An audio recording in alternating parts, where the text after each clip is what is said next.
राजस्थान में 7 सीटों पर उपचुनाव होने हैं। उसमें वागड़ की भी 2 सीटें आती है, सलुम्बर और चौरासी। और इन दोनों सीटों पर जो राजनीतिक घमासान है, ऐसा लगता है कि अब शुरू होने जा रहा है।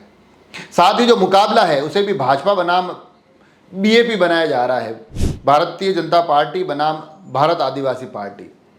और ऐसा इसलिए भी हो सकता है क्योंकि दोनों ही सीटों में से एक एक सीट पर बीएपी और बीजेपी का कब्जा था।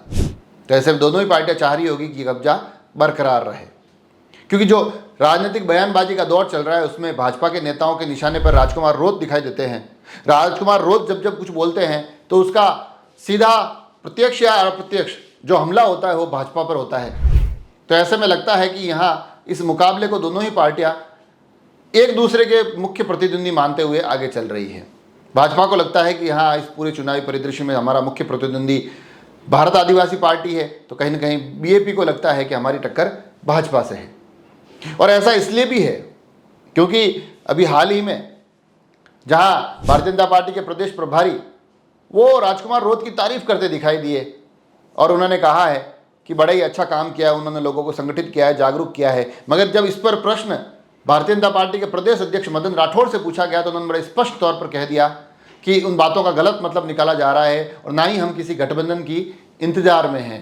जो लोग समाज को तोड़ने का काम करते हैं हम उनके साथ गठबंधन कर भी नहीं सकते हैं। ये बड़े ही तीखे शब्दों के साथ उन्होंने भारत आदिवासी पार्टी और राजकुमार रोत पर प्रहार किया। हालांकि ऐसा नहीं है कि हमले सिर्फ एक तरफ से होते हैं। राजकुमार रोत भी लगातार अलग अलग मुद्दों पर, फिर वो चाहे बीच में राजस्थान के शिक्षा मंत्री मदन दिलावर के द्वारा बोले गए शब्द हो, उसके बाद जो एक उठापटक हुई, उसके बाद फिर जो आरक्षण को लेकर एक वर्गीकरण का फैसला आया था, सुझाव आया, उस पर उन्होंने जो राय रखी, भारत बंद के समर्थन में खड़े दिखाई दिए। और इस बीच बीच में अपनी पार्टी को तोड़ने के लिए कुछ षड्यंत्रों की भी वो सुर्खियों के माध्यम से खबरें हम तक पहुंचाते रहे।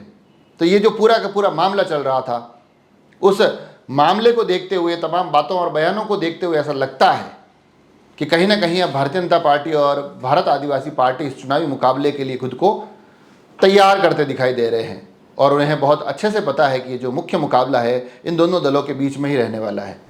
और अब देखने वाली बात यह भी होगी कि अब यहाँ से कांग्रेस के पास क्या विकल्प है, क्योंकि जो इस वागड़ क्षेत्र में धीरे धीरे स्थिति परिस्थिति दिखाई दे रही है तो कांग्रेस के लिए भी कोई ज़्यादा सुखद स्थितियाँ नज़र आती नहीं है। 84 के मुकाबले में वो अपने आप कहाँ पाते हैं, सलुम्बर के मुकाबले में वो कितना मजबूती से खड़े रह पाते हैं, ये भी देखने वाली बात होगी। क्योंकि अभी जहां भारत आदिवासी पार्टी और भारतीय जनता पार्टी दोनों ही लगातार अलग अलग मुद्दों के साथ, अलग अलग बयानों के साथ राजनीतिक सरगर्मियों को बढ़ाने का काम कर रही है, वहां कांग्रेस के खेमे में चुप्पी दिखाई देती है। अब इस चुप्पी का कारण क्या है? क्या एक बार पुनः इन चुनावों के आते आते वो एक अप्रत्यक्ष समर्थन भारत आदिवासी पार्टी को दे दिया जाएगा? कांग्रेस यहाँ स्वयं को आगे लाने से ज़्यादा भारतीय जनता पार्टी को रोकने पर काम करती दिखाई देगी। यह भी इस राजनीतिक उठापटक, इस चुनावी मुकाबले में देखने वाली बात होगी, क्योंकि अब 84 और सलुम्बर एक प्रतिष्ठा का प्रश्न बन चुके हैं। अब यहाँ से वो प्रतिष्ठा किसके पाले में जाती है, उस चुनाव को लेकर कौन कौन क्या क्या रणनीति अपनाता है, ये आगे आने वाले समय में पता चलेगा। मगर यहाँ से जो चीज़ें धीरे धीरे आगे बढ़ रही है, उससे एक बात तो बड़ी स्पष्ट होती हुई दिखाई दे रही है कि मुकाबला बीजेपी बनाम बीएपी बनाया जा रहा है। दोनों ही पार्टियां एक दूसरे के खिलाफ किसी भी प्रकार की आरोप प्रत्यारोप, हमलों की कोई कोर कसर नहीं छोड़ते हुए दिखाई दे रही है। आगे भी पूर्ण विषय पर हमारा पूरा अपडेट आप तक पहुंचाते रहेंगे। जुड़े रहें राजसमंद एक्सप्रेस से। धन्यवाद।